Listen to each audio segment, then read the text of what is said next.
नमस्कार, हेडलाइन में आपका स्वागत है। मैं रविंद्र शर्मा हिमाचल हेडलाइन से आज हॉर्टिकल्चर डिपार्टमेंट में आया हूं। तो हमारे पास हैं एक बड़े ही अच्छे जो ज्ञाता हैं जिनको पेड़ों का पर्यावरण का बहुत ज्ञान है। अभी ये पेड़ खरीदने आए थे, लेकिन जब हमने इनसे मुद्दा उठाया तो इन्होंने कुछ खनन का ब्यौरा दिया। माना जा रहा है कि खनन में दोनों राजनीतियों का आपसी कोई तालमेल दिखता नजर आ रहा है, जिस कारण से अब बारिश का होना सुनिश्चित नहीं हो पा रहा है, जिसके चलते किसान त्रस्त है, बागबान त्रस्त है और ये भी एक बागबान बनने जा रहे हैं। लेकिन पहले ही शुरुआती समय में इनको ऐसी मुश्किलें आई जिसका ब्यौरा जो हमें बताएंगे। सर, पहले अपना नाम बताइए और कहाँ से, कैसे और अपनी कोई जो क्वालिफिकेशन है उसके बारे में बताइए। नमस्कार। सबसे पहले तो मैं हिमाचल हेडलाइंस का बहुत धन्यवादी हूँ, आपका शुक्र अदा करता हूँ रविंदर जी कि आपके माध्यम से मुझे मौका मिल रहा है कि सोशल मीडिया के थ्रू मैं लोगों तक पहुँचूँ। मेरा नाम कमल बख्शी है और मैंने रिसर्च कर रखी है एनवायरमेंटल डिग्रेडेशन पे हिमालयाज़ की। और यहाँ पे जो आज मैं आया हूँ जांच, ये है एग्रीकल्चर यूनिवर्सिटी और हॉर्टिकल्चर डिपार्टमेंट में आया हूँ। मेरे मित्र हैं यहाँ पे, अभी बने हैं डॉक्टर डोगरा साहब, तो उनकी वजह से मैंने यहाँ पे ज़मीन ली थी, तो यहाँ मैंने प्लांटेशन शुरू की, बागवानी की। सर, कहाँ ली जमीन आपने? बड़ा आपने ऐसा मुझे प्रश्न पूछा, लोग तो कहते हैं कि आप कहाँ फंस गए, लेकिन जमीन जो ली है वो है छोटी धार, नूरपुर से अराउंड 20 किलोमीटर है, जो कि एक बहुत पिक्चरेस्क और बहुत ही अच्छी लोकेशन है। तो उसमें सर क्या आप पेड़ उगाने जा रहे थे, यहाँ पेड़ लेने आए थे, क्या आप आज लगाएंगे? क्या बारिश के चलते कुछ है ऐसा कुछ? देखिए, ऐसा है तो मैं तो यहाँ पे आके ना, जैसे कहते हैं ना, त्रास त्रास कर रहा हूँ।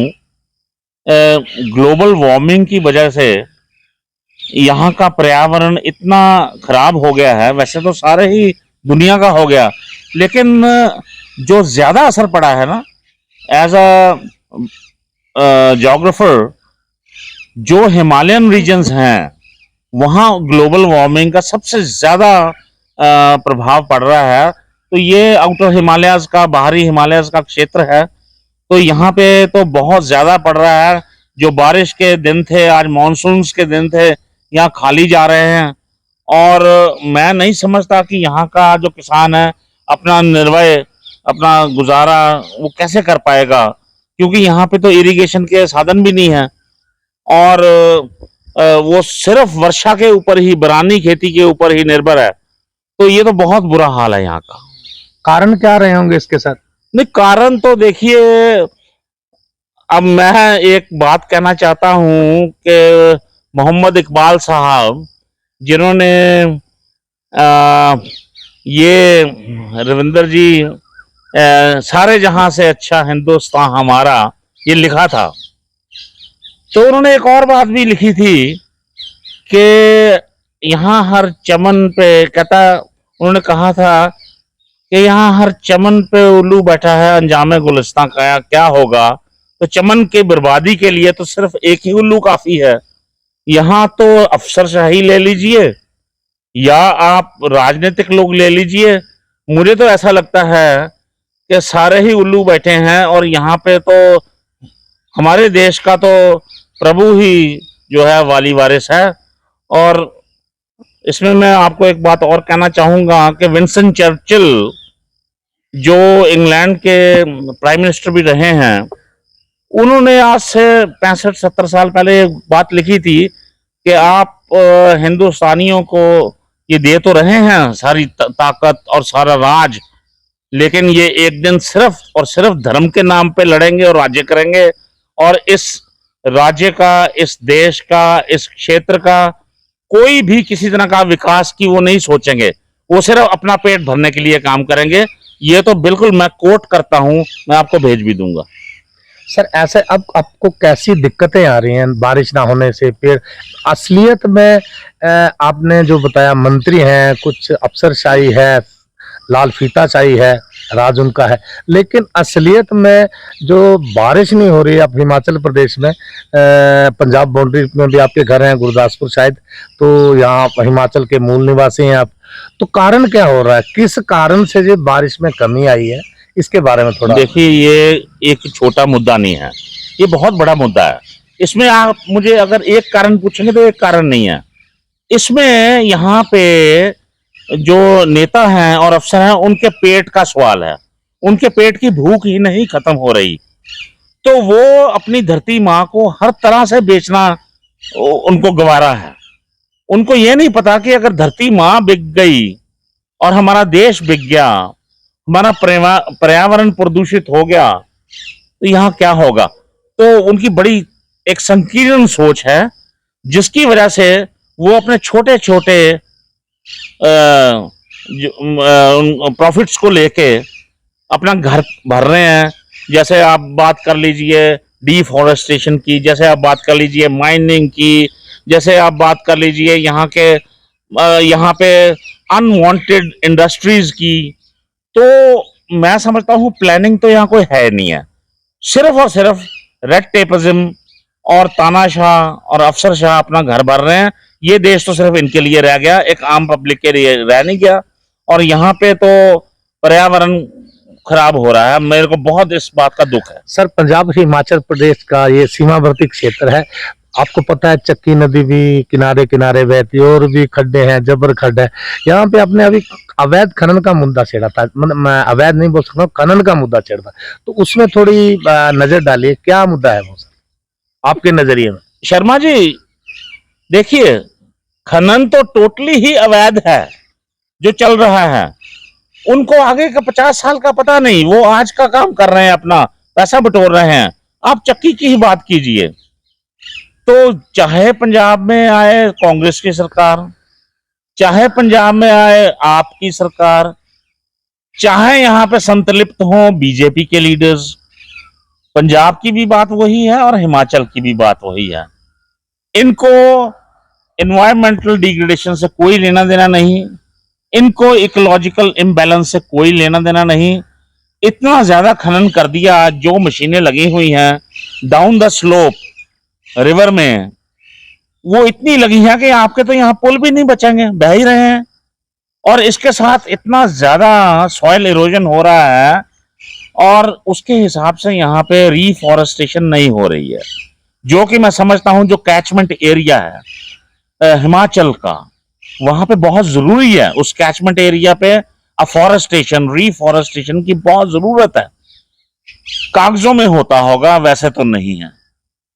सर आपने खनन की बात की, आपकी दृष्टि से आपको क्या नजर आता है? चक्की खड्ड का आपने देखा होगा आते जाते, कुछ जलस्तर आपने गिरने की बात कही थी, तो किस तरह से लेते हैं अगले मतलब समाज को? आपको क्या प्रॉब्लम आ रही है, बारिश नहीं हो रही, उसका कारण क्या मान के चल रहे हैं आप? देखिए, ऐसा है ना, जब आपके कैचमेंट एरिया में अफॉरेस्टेशन नहीं हो रही, तो ये एक साइंटिफिक बात है। एज अ ज्योग्राफर मैं आपको समझाने की कोशिश करता हूँ कि जैसे एक स्पंज होता है, स्पंज के ऊपर पानी गिरता है, वो नीचे जाता है। तो धरती के ऊपर जो ये पेड़ हैं, ये स्पंज का काम करते हैं, वो है ही नहीं। तो अभी सरफेस रन ऑफ जो है बढ़ रहा है, ये दरियाओं में फ्लड्स आ रहे हैं, बाढ़ आ रही है। ये समझ नहीं रहे इनके घरों में पानी जाएगा, इनके गटर वो हो जाएंगे, और लॉक हो जाएंगे, इनके घरों में परेशानी, बीमारी, महामारी आ जाएगी। इनको कोई फर्क नहीं पड़ता उस चीज से। ये बाद में पछताएंगे, क्योंकि ऊपर जो है रिफॉरेस्टेशन नहीं कर रही गवर्नमेंट। शायद कागजों में वन मंत्री या इनके सचिव करते हों, लाखों करोड़ों खाते हों, लेकिन वो स्पंज कहाँ गया आज? वो स्पंज है ही नहीं। तो सरफेस रन ऑफ, चक्की में बाढ़ आ रही है, जब्बर में बाढ़ आ रही है, और वो कितना नुकसान कर रही है पंजाब में, लेकिन हलवे मांडे में ये अपने मगन है। देश का आगे है, किसको डर? मैं तो ये सर कहूंगा। दरअसल ये जो स्पंज थी, इसका जो चलो क्राइटेरिया होता है, ये जो स्पंज थी या ये लाल फीता शाही वाले अपने जो ऊपर वाले अधिकारी हैं वो खा गए, नेता खा गए, आप क्या मान के चलते हैं? देखिए, वो एक पिक्चर थी, यहाँ फिल्म थी, जिसने, उसका नाम था सबसे बड़ा रुपया। ना बाप ना बड़ा ना भैया। भैया, हाँ, ना बाप बड़ा ना भैया, सबसे बड़ा रुपया। तो ये समझेंगे जब इनके बच्चे अपाहज हो जाएंगे, तब इनके पास कुछ नहीं रहेगा। आज आप देखिए, जो कंट्रीज, जो देश पर्यावरण के बारे में सोचते हैं, वो अपना एक धरोहर बचा के रखते हैं। उन्होंने अपना एक पेड़, क्या एक टहनी भी नहीं काटी। सर एक एक बात मैं बताता हूँ, विकास के चलते जो पर्यावरण का विनाश होता है उसको कहां से रोकथाम लग पाएगी? ये नेता हैं, चलो करते हैं, विकास की बात करते हैं, जो विनाश होता है पर्यावरण का, ये 4 लेन बन रहा था, अब सरकार ने निर्धारित किया कोई 70-80 टनल बनेगी। पहले ऐसा क्यों नहीं किया निर्धारण इन्होंने? मैं उसी चीज को लेकर चलता हूँ कि टनल बनेगी पर्यावरण बच जाएगा, पहले क्यों नहीं किया ऐसा सुनिश्चित? हम अभी देखते हैं पठानकोट चक्की जो सड़क का निर्माण हो रहा 4 लेन का। ये बहुत शातिर लोग हैं, इन्होंने पैसा कहां से खाना है? जब ये कुछ करेंगे, पैसा खाएंगे, फिर नुकसान होगा, फिर पैसा खाएंगे। तो देखिए, इस देश का किसी को फिक्र नहीं है। ये सारे काम तो पहले ये step by step, phase by phase होने चाहिए थे। अब तो यहाँ मंत्री, संतरी और अफसर ये देखते हैं कि नुकसान कैसे हो और हमारे घर में पैसा कैसे आए, देश का तो बाद में सोचते हैं। अच्छा सर, फिलहाल आज आप यहाँ आए थे, आप पेड़ लेने जा रहे थे, अपने हाथीदार छोटा है, पेड़ उगाने थे, तो आज क्यों नहीं लेके जा रहे आप? मैं क्या करूं? वो सॉइल इरोजन की वजह से वो सड़क खत्म, वहां कोई गाड़ी नहीं जाती। और दूसरी बात यह है कि ग्लोबल वार्मिंग, मैं ये नहीं कहूंगा कि भारत का ही मुद्दा है, लेकिन यहां पे तो मानसून सक्रिय होनी चाहिए। हिमाचल है, हिमाचल है, ठंडा प्रदेश, यहां मानसून सक्रिय क्यों नहीं है भाई? ये कहीं ना कहीं हमारे अनपढ़, मैं अफसरशाह और नेतागण की बात नहीं, मैं तो अफसरशाह नहीं, मैं अनपढ़ शाह कहूंगा। ये इनकी वजह से ये सब कुछ यहाँ पे हो रहा है कि मेरा देश जो है ये गर्क हो रहा है। ठीक है जी, हमने अभी बख्शी जी से बात की। हम चाहते हैं कि हर हमारे जो जहाँ पे लोग हैं, पंजाब से हैं, हिमाचल से हैं, JNK से हैं, हरियाणा से हैं, राजस्थान से हैं, उत्तर प्रदेश से हैं, दिल्ली से हैं, ये सभी को जो भावनाओं से प्रेरित किया है इन्होंने। और हम चाहते हैं कि आने वाले समय में हर आदमी को एक पेड़ लगाने के लिए जागरूक होना चाहिए। अगर इसी तरह की परिस्थितियां रही तो आने वाले जो परिणाम है बहुत गंभीर हो सकते हैं। क्या नेता, क्या जो लाल फीताशाही जो हमारे अधिकारी हैं इस बात को सोचेंगे?